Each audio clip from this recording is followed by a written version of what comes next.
Hi everyone. तो अपना chapter चल रहा था हेरिडिटी एंड एवोल्यूशन, यानी कि आनुवंशिकी एंड जैव विकास। ठीक है, तो कल अपन ने एक शब्द के बारे में पढ़ा था, वो था जेनेटिक्स। ठीक है, तो जेनेटिक्स का मतलब क्या होता है? आनुवंशिकी। ठीक है,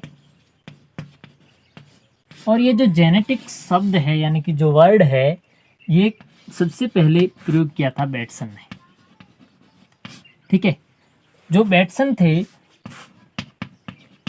उन्होंने सबसे पहले इस शब्द का प्रयोग किया था।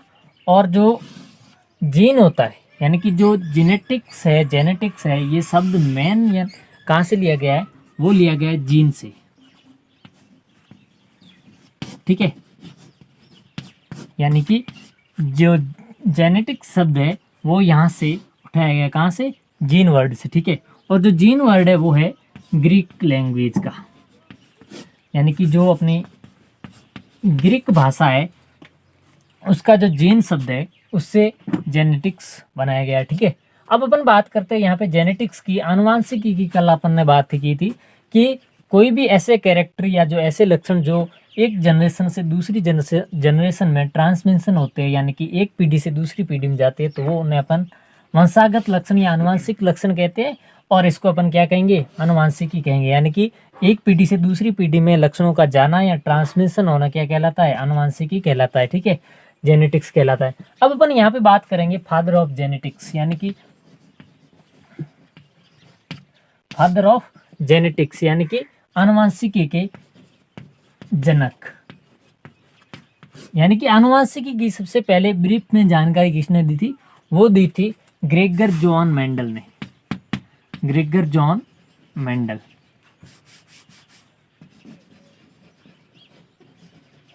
ठीक है, जो ग्रेगर जॉन मेंडल थे 1822 से 1884 में, उन्होंने क्या किया था कि जो पी प्लांट होता है, कौन सा? पी प्लांट या जो मटर का पौधा होता है,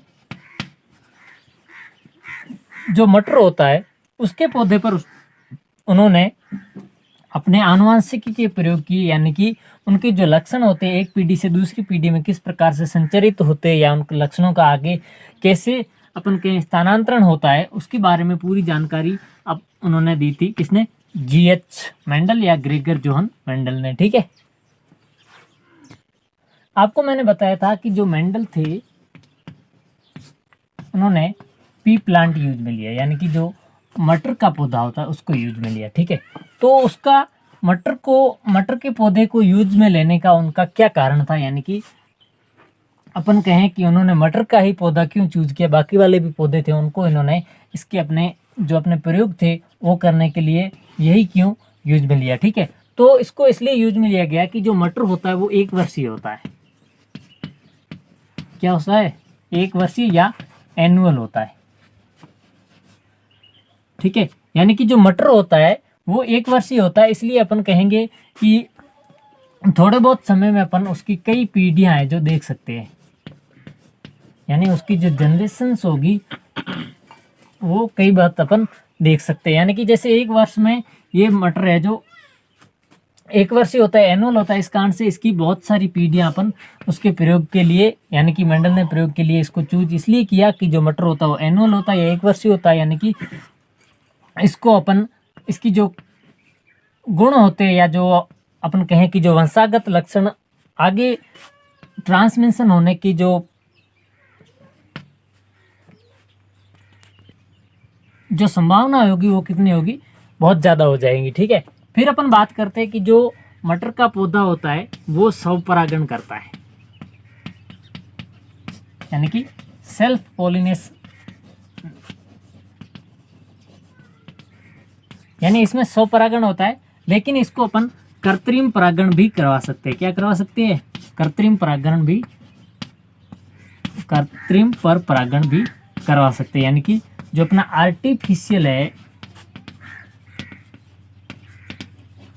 आर्टिफिशियल पॉलिनेशन है वो भी इसमें अपन किसमें? मटर के पौधे में करवा सकते हैं। यानी कि जो मटर का पौधा होता है वो तो एक वर्षीय होता है, यानी कि एनुअल होता है, इसलिए उसकी जो कई पीढ़ियां हैं उसका अपन अध्ययन कर सकते हैं। ठीक है, इसके अलावा इसमें स्वपरागण पाया जाता है, यानी कि सेल्फ पॉलिनेशन पाया जाता है, लेकिन इसको अपन कृत्रिम परपरागित भी कर सकते हैं, यानी कि उसका जो मटर का पौधा होता है उसमें अपन कृत्रिम परागण भी करवा सकते हैं। ठीक है, इसके अलावा बात करें तो इसमें बहुत सारे विपर्यासी लक्षण पाए जाते हैं।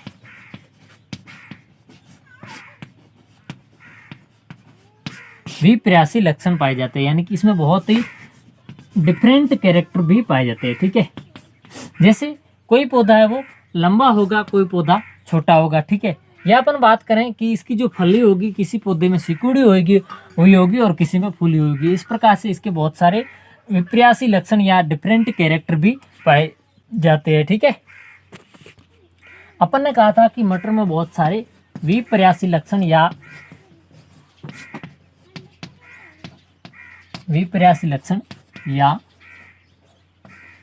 कॉन्ट्रास्टिंग कैरेक्टर भी पाए जाते हैं।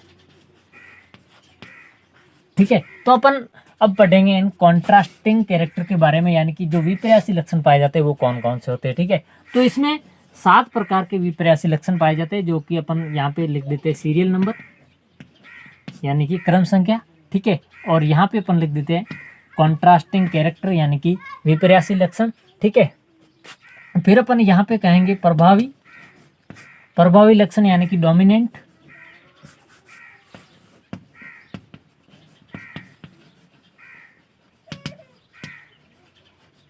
ठीक है, फिर अपन यहाँ पे बात करेंगे अप्रभावी की, और अप्रभावी को कहते हैं रिसेसिव। ठीक है, तो अब अपन बात करेंगे कि अब यदि अपन बात करें कि इसके जो विपर्यासी लक्षण थे वो कौन कौन से थे। ठीक है, तो इसके मटर के पौधे में 7 प्रकार के विपर्यासी लक्षण पाए गए जब मेंडल ने प्रयोग किया था। ठीक है, तो उन्होंने प्रयोग में सबसे पहले देखा कि जो पादप होता है, यानी कि जो प्लांट होता है, उसकी हाइट क्या होती है, ऊंचाई क्या होती है। ठीक है, तो 2 प्रकार के पौधे पाए गए, एक लंबे होते हैं, एक बौने होते हैं, यानी कि एक टॉल, दूसरे डॉफ। ठीक है, और इनमें 2 प्रकार के लक्षण होते हैं। ठीक है, एक होता है जो प्रभावी होता है, दूसरा होता है अप्रभावी। यानी प्रभावी वो लक्षण जो कि अपन कहें कि पहली पीढ़ी या फर्स्ट फेलियल जनरेशन होती है, उसमें जो प्रकट होते हैं उनको अपन प्रभावी लक्षण कहते हैं, और जो पहली पीढ़ी में प्रकट नहीं होते हैं उनको अपन अप्रभावी लक्षण कहते हैं। ठीक है, तो यहाँ पे जो लंबा पौधा होगा, यानी कि जो टॉल प्लांट होगा, वो प्रभावी है, लेकिन जो बोना या डॉफ या अपन कहें जो बोना प्लांट है वो रिसेसिव है या अप्रभावी है। ठीक है, इसी प्रकार अपने पास 6 और हैं विपर्यासी लक्षण या कॉन्ट्रास्टिंग कैरेक्टर है। वो है पहला पुष्प की स्थिति, फली का रंग, फली की आकृति, पुष्प का रंग या बीज की आकृति और बीज का रंग। ठीक है, तो यहाँ पे सबसे पहले अपन बात करते हैं, तो यहाँ तने की ऊंचाई अपन ने देख ली, लंबा या बौना। ठीक है, फिर अपन बात करेंगे पुष्प की स्थिति कक्षीय या अग्रस्त, यानी कि वो या तो एक्सियल होगा या अग्रस्त होगा। ठीक है, एक्सियल और अग्रस्त का क्या मतलब है, जैसे ये वाला पौधा है। ठीक है, यदि यहाँ पे कोई शाखा निकल के शाखा पर यदि कोई ये पुष्प लग रहा है तो वो होगा कक्षीय। ठीक है, और यदि डायरेक्ट जो तने पर पुष्प यहाँ पे पुष्प लगेगा उसको कहते हैं अग्रस्त। ठीक है, इस प्रकार से 2 प्रकार के होंगे, एक्सियल और टर्मिनल। ठीक है, फिर बात करते हैं अपन फली का रंग, या तो ग्रीन होगा या येलो, यानी कि हरा होगा या पीला। इसमें हरा है वो प्रभावी है, पीला है वो अप्रभावी है। ठीक है, इसी प्रकार जो फली की आकृति वो फूली होगी, यानी कि जैसे इस प्रकार से फली है जो फूली हुई होगी उसको कहेंगे इन्फ्लेटेड या वो प्रभावी होगी, लेकिन जो संकीर्ण या सिकुड़ी हुई जो कॉन्स्ट्रिक्टेड फली होगी उसको अपन कहेंगे रिसेसिव या अप्रभावी लक्षण। ठीक है, फिर दूसरी बात अपन 5वां जो इसका कैरेक्टर होता है वो होता है पुष्प का रंग। ठीक है, पुष्प का रंग या तो बैंगनी होगा या सफेद होगा। ठीक है, या वॉयलेट या वाइट। ठीक है, इसी प्रकार अपन बात करते हैं बीज की आकृति और रंग के बारे में, तो या तो वो गोलाकार या झुर्रीदार, यानी कि राउंडेड या रिंकल्ड।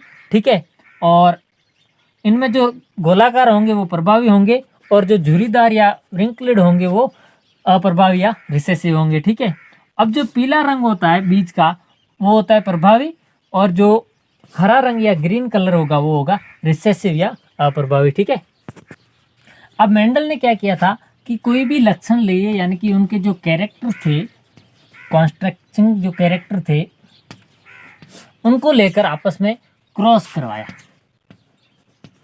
यानी कि क्रॉस हाइब्रिड या अपन कहें संकरण करवाया। तो संकरण के पश्चात इन कैरेक्टरों में आपस में क्रॉस हाइब्रिड यानी कि संकरण करवाने के पश्चात अपन कहे संकरण करवाने, तो उन्होंने दो भागों में विभक्त किया। ठीक है, पहला उन्होंने बताया एकल संकरण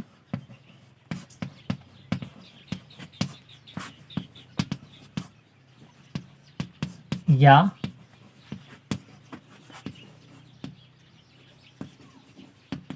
मोनो हाइब्रिड क्रॉस। ठीक है, फिर उन्होंने एक और संकरण करवाया जो कि द्विसंकर संकरण अपन कह सकते हैं, द्विसंकर संकरण या डाई हाइब्रिड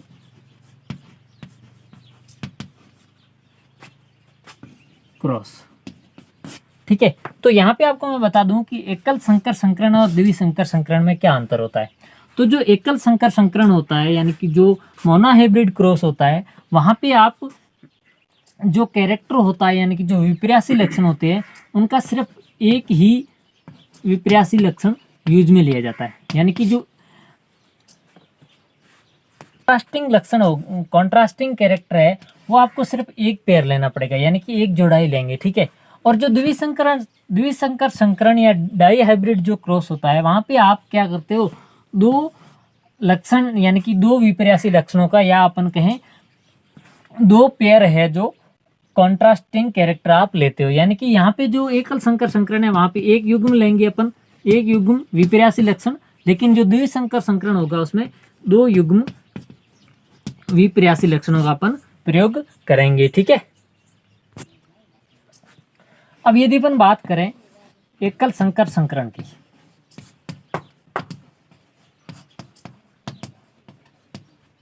या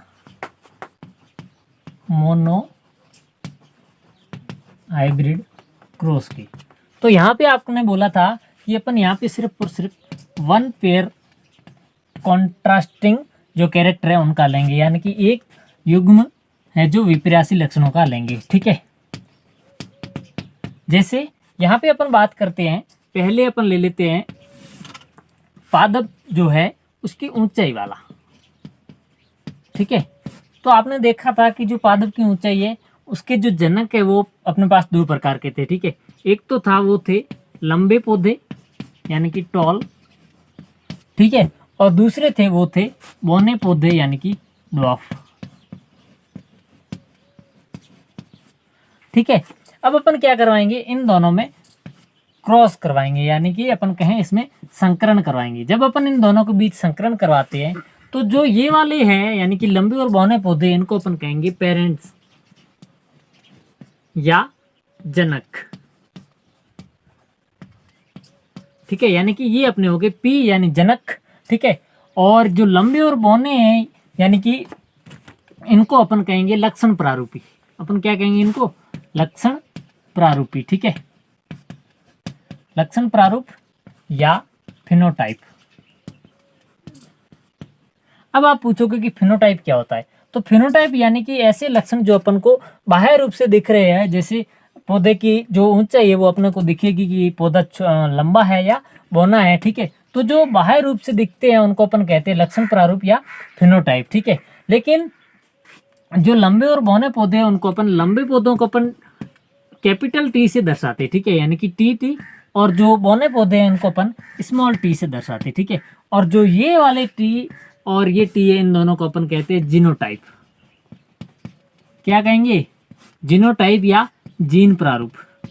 अब जीन प्रारूप क्या होता है कि जो अपन कहें कि जो आनुवांशिक की जो वंशागति होती है, यानी कि जो लक्षणों की वंशागति होती है उनकी जो आनुवांशिक रूप से अपन दर्शाएं तो उनको अपन कहेंगे जीन प्रारूप। ठीक है, जैसे कहीं पे भी आपको लंबा वाला टी दिख जाए यानी कि बड़े वाला जो टी दिख जाए तो आप समझ लेना कि वहां पे लंबे पौधे की बात हो रही है। ठीक है, और यदि छोटा टी दिख जाए तो आप समझ लेना वहां पे अपने पास बौने पौधे की बात हो रही है। ठीक है, यानी कि वो जीन प्रारूप में, और यदि बौना और लंबा दिया गया हो तो वो आपके लक्षण प्रारूप होंगे। ठीक है, अब जो जीन प्रारूप होते हैं वो दो प्रकार के होते हैं, एक होते हैं होमोजाइगस, ठीक है, यानी कि समयुग्मजी, और दूसरे होते हैं हेटेरोजाइगस। इसको अपन कहते हैं विषम युग्मजी।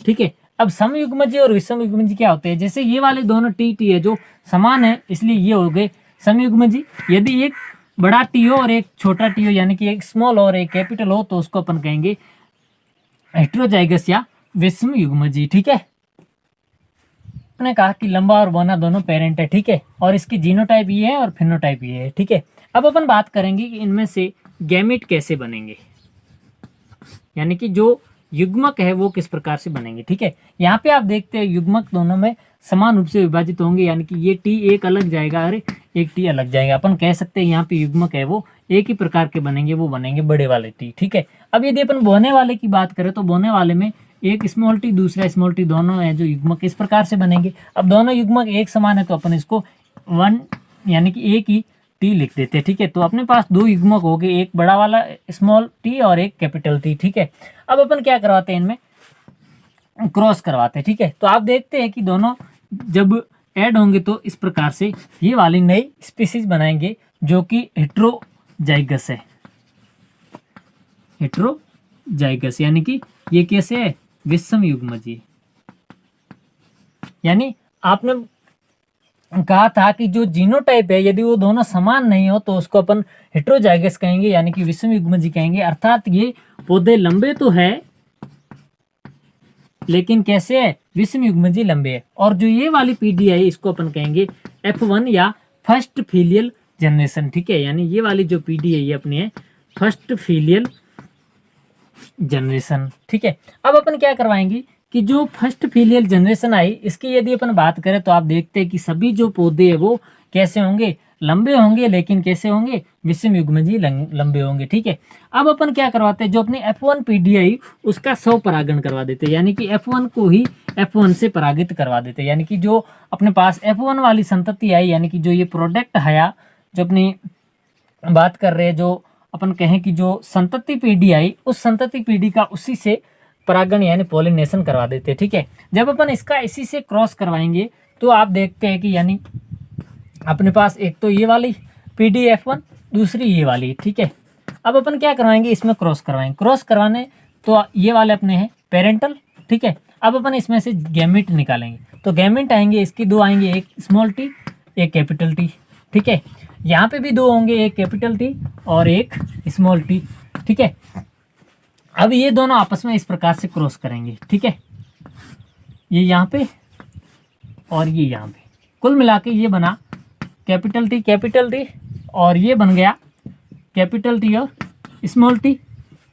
ठीक है, फिर अपन बात करेंगे ये वाला, तो ये कैपिटल टी स्मॉल टी और ये बन गया स्मॉल टी। ठीक है, तो आपको पता है कि जो जहाँ पे डोमिनेंट जो जीन है, यानी कि जो बड़े वाली आपको दिख रही है जीन यानी एलील, उसको अपन कहेंगे लंबा। ठीक है, यानी कि जो कैपिटल टी है वो अपने पास लंबे हैं, लंबे पौधे, और जो स्मॉल टी है वो अपने पास है बौने। ठीक है, ये इसका क्या है, लक्षण प्रारूप है या फिनोटाइप, टॉल और डॉफ। ठीक है, तो अपन बात करते हैं कि लंबे इसमें कितने, 1 2 और 3। यानी कि जब अपन जो पहली पीढ़ी है उसका यदि अपन स्वपरागण कराएंगे तो जो तीसरा भाग है, यानी कि तो जो 3 भाग होंगे वो 3 भाग कौन से होंगे, ये वाले लंबे होंगे। ठीक है, और जो एक भाग है वो कैसा होगा, बौना होगा। और ये क्या है, लंबे और बौने क्या है, इसके फिनोटाइप है, यानी कि ये लक्षण प्रारूप है। ठीक है, अब यदि अपन बात करें जीन प्रारूप की, यानी कि जो जीनोटाइप है, यदि उसकी बात करें तो आप देखते हैं कि ये वाला एक अलग है, इसको अपन कहेंगे होमोजाइगस। ठीक है, और ये होमोजाइगस लंबा है, यानी कि ये वाला इस क्या है, समयुग्मजी लंबे। कितने हैं समयुग्मजी लंबे, 1। ठीक है, फिर अपन बात करते हैं यहाँ पे विषम युग्मजी लंबे, क्योंकि यहाँ पे दोनों अलग अलग जीन है। ठीक है, तो ये हो गया हेटेरोजाइगस। ठीक है, और हेटेरोजाइगस टॉल कितने हैं, 2 है, एक ये यानी कि 2। फिर अपन बात करते हो होमोजाइगस क्यों? क्योंकि ये दोनों सेम है, तो इसको अपन कहेंगे समयुग्मजी या होमोजाइगस, और ये कितना है? 1 है। यानी कुल मिला के अपने पास जीन प्रारूप है वो आ गया 1:2:1, यानी कि 1:2:1, यानी कि अपना जो फिनोटाइप है वो आएगा 3:1, यानी कि 3:1, और जो जीनोटाइप है यानी जीन प्रारूप है वो आएगा 1:2:1। ठीक है। अब अपने पास है द्विसंकर संकरण।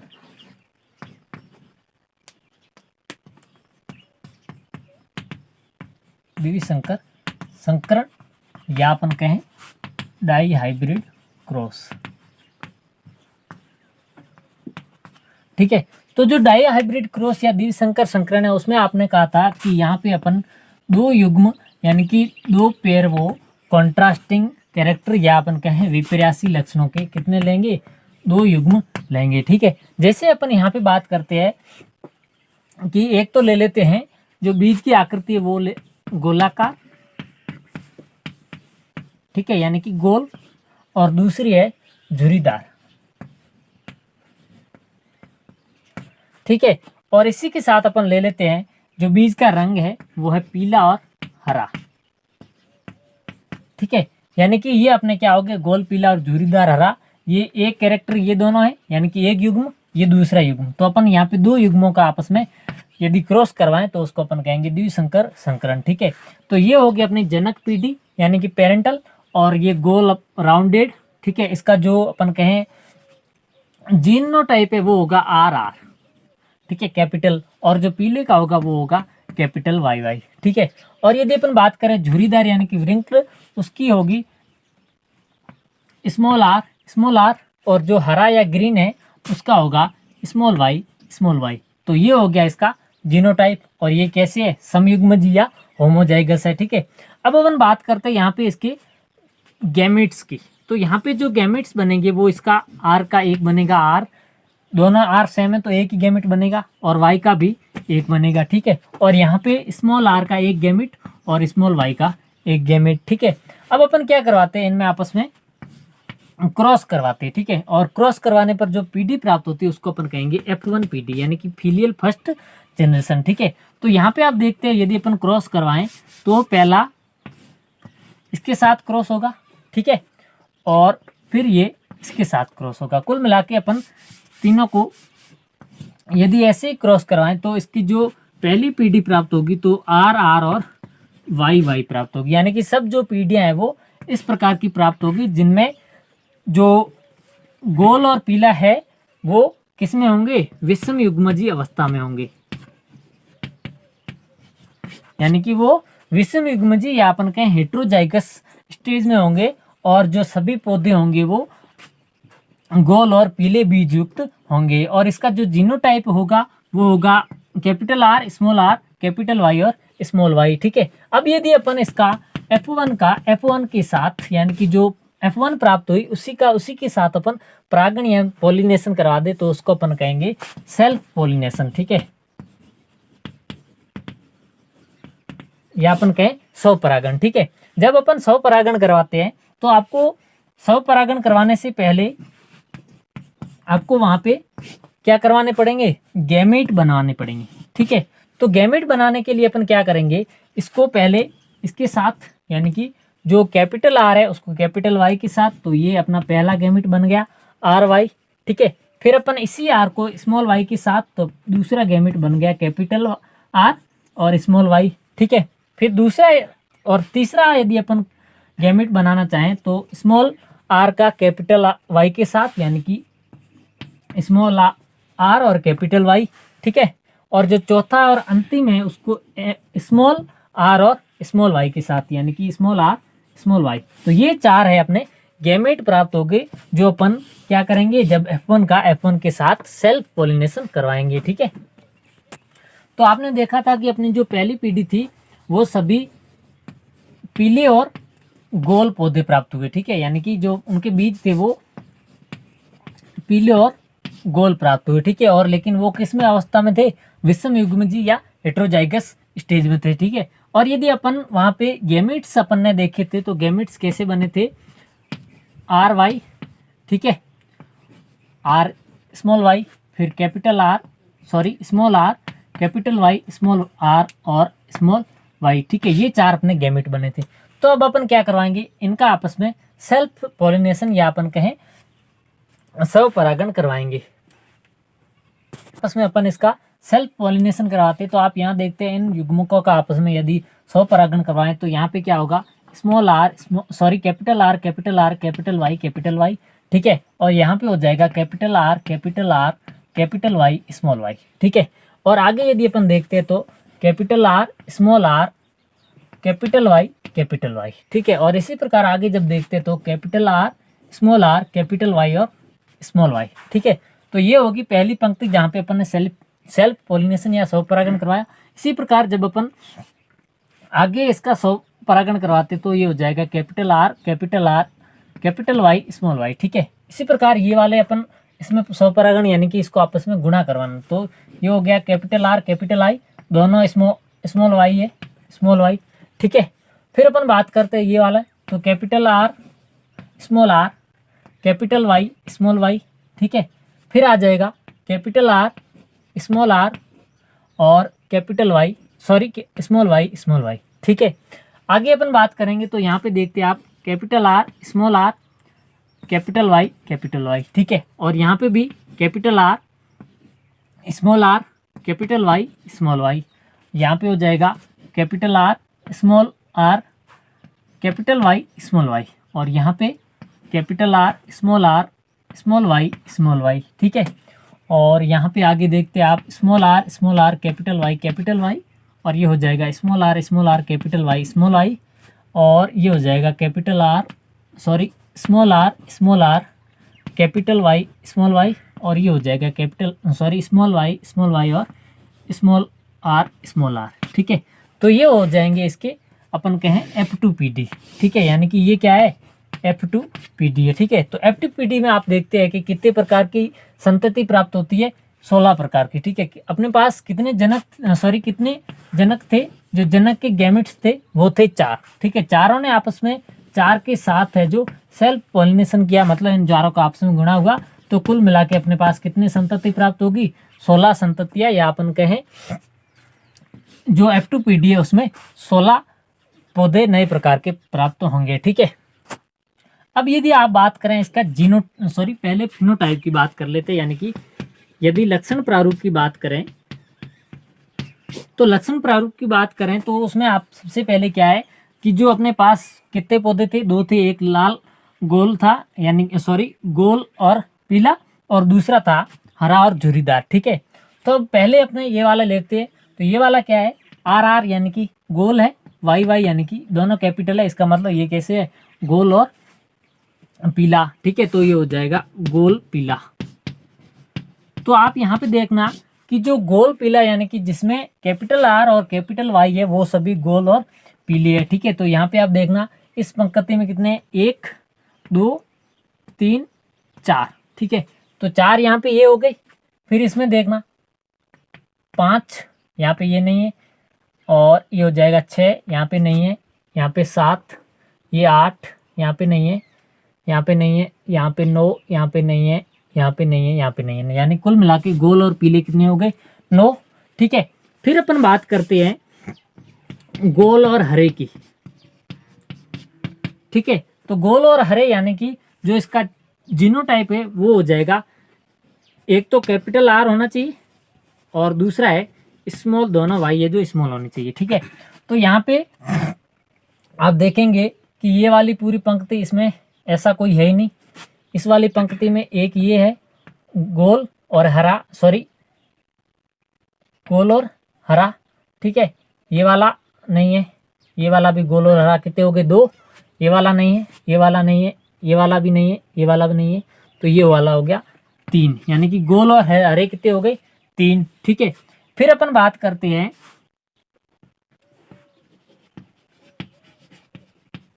झुर्रीदार और पीले की, यानी कि व्रिंकल और येलो।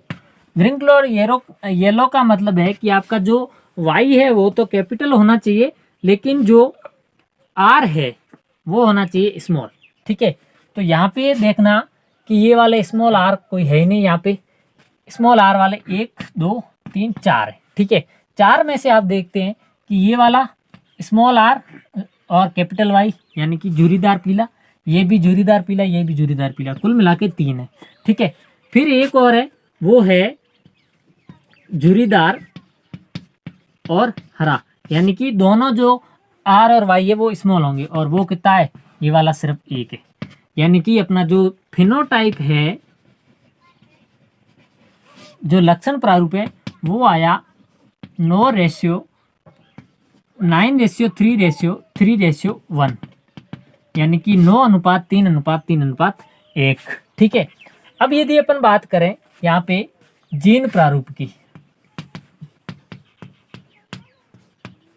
या जीनोटाइप की, तो जीनोटाइप की बात करें तो आपको पता होना चाहिए कि सबसे पहले अपन बात करेंगे, तो आपको मैं बता दूं कि यदि मैं वी या वी लिख रहा हूं तो वी का मतलब है विषम युग्मजी या हेट्रोजाइगस। ठीक है, और यदि मैं ऐसे करके स लिख रहा हूं यानी उसका मतलब है समयुग्मजी या होमोजाइगस। ठीक है, अब अपन सबसे पहले शुरुआत यहां से करते हैं।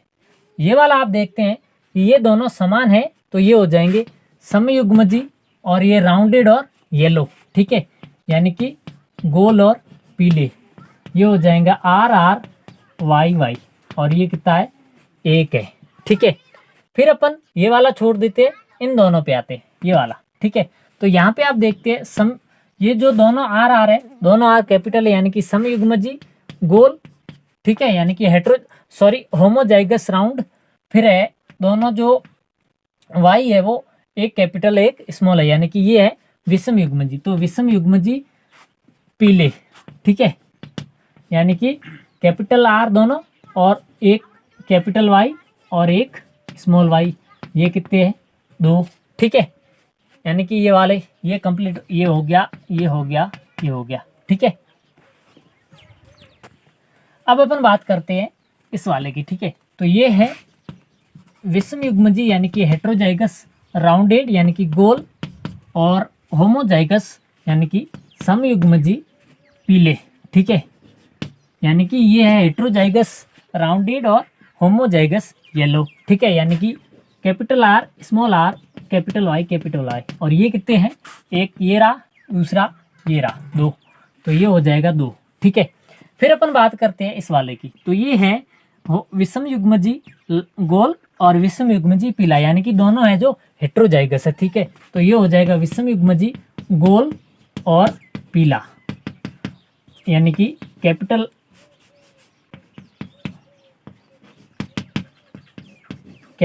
Are capital Y small Y, ये कितने हैं, 1, ये हो जाएगा 2, ये हो जाएगा 3, ये हो जाएगा 4, यानी कि ये हो जाएंगे कुल मिला के 4। ठीक है, फिर अपन ने ये वाले इतने तो क्लियर कर दे, बीच में बचा ये। ठीक है, तो ये कैसा है, समयुग्मजी गोल। ठीक है, राउंडेड है, लेकिन समयुग्मजी कैसा है, स्मॉल वाई है, मतलब कैसा है, हरा है, तो ये हो जाएगा समयुग्मजी गोल और हरा। ठीक है, और इसका जीनोटाइप क्या है, कैपिटल आर स्मॉल वाई, और ये हो जाएगा कितना, 1। ठीक है, तो ये इतना अपना क्लियर हो गया। ठीक है, अब अपन आते हैं यहाँ पे नीचे वाले में। यहाँ पे आप देखते हैं कि ये वाला है कैसा है, विषम युग्मजी गोल यानी हेट्रोजाइगस है दोनों। ठीक है, और जो स्मॉल वाई ये दर्शाता है हरा को, यानी कि ये समयुग्मजी हरा। ठीक है, ये हो जाएगा समयुग्मजी हरा, और ये है कैपिटल आर स्मॉल वाई, और ये है कितने, एक ये रहा और दूसरा ये रहा। ठीक है, कुल मिला के ये है 2। ठीक है, फिर अपने पास बचा ये वाला, या अपन ये वाला लिख देते। ठीक है, तो ये हो जाएगा, इससे पहले अपने ये वाला ले लेते, तो ये है कौन सा वाला, स्मॉल आर यानी कि समयुग्मजी कौन सा है, झुर्रीदार है। स्मॉल आर क्या था, झुर्रीदार था, तो ये हो जाएगा समयुग्मजी झुर्रीदार। ठीक है, और साथ में ही समयुग्मजी पीला। ठीक है, और समयुग्मजी झुर्रीदार समयुग्मजी पीला कितने हैं, 1 है, small R capital Y is equal to 1। ठीक है, फिर अपने पास आता है ये वाले दोनों। ठीक है, तो ये है स्मॉल आर कैपिटल वाई और स्मॉल वाई, यानी कि समयुग्मजी झुर्रीदार लेकिन विषम युग्मजी पीले। ठीक है, यानी कि स्मॉल आर कैपिटल वाई और स्मॉल वाई ये कितने, एक ये रहा दूसरा ये रहा, यानी कि ये है कुल मिला के 2। ठीक है, फिर अपने पास लास्ट में बचा ये है समयुग्मजी झुर्रीदार और हरा। ठीक है, यानी कि स्मॉल आर स्मॉल वाई ये है 1। ठीक है, और कुल मिला के अपने पास जो जीनोटाइप है यानी कि जो जीन प्रारूप है उसका जो रेशियो है वो कितना आया 122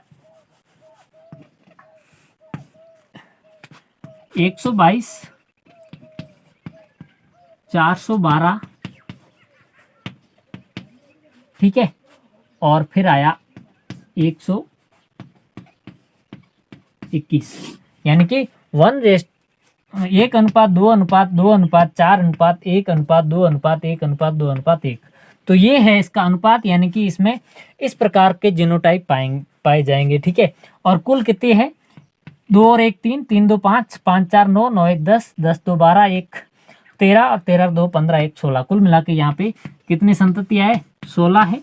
ठीक है, और यहाँ पे आप देखते हैं 9 3 12, 12 3 15, 15 और 1 16, यहाँ पे भी 16 है। यानी कि फिनोटाइप और जीनोटाइप की संख्या तो बराबर होगी, लेकिन यानी कुल संख्या बराबर होगी, लेकिन जो इसमें फिनोटाइप में अपन सिर्फ ऊपर वाला जो अपने को बाह्य रूप से दिखता है वही यूज में लेते हैं, लेकिन जो जीनोटाइप होता है उसमें अपन उसकी आंतरिक जो आनुवंशिक की संरचना है उसका प्रयोग करते हैं। ठीक है, तो ये थी अपनी आज की क्लास जिसमें अपन ने मेंडल ने जो अपने प्रयोग किए थे मटर पर, उसमें अपन ने मोनोहाइब्रिड क्रॉस और डाईहाइब्रिड क्रॉस यानी कि एकल संकर संकरण और द्विसंकर संकरण के बारे में पढ़ा। आई होप आपको ये समझ में आया होगा।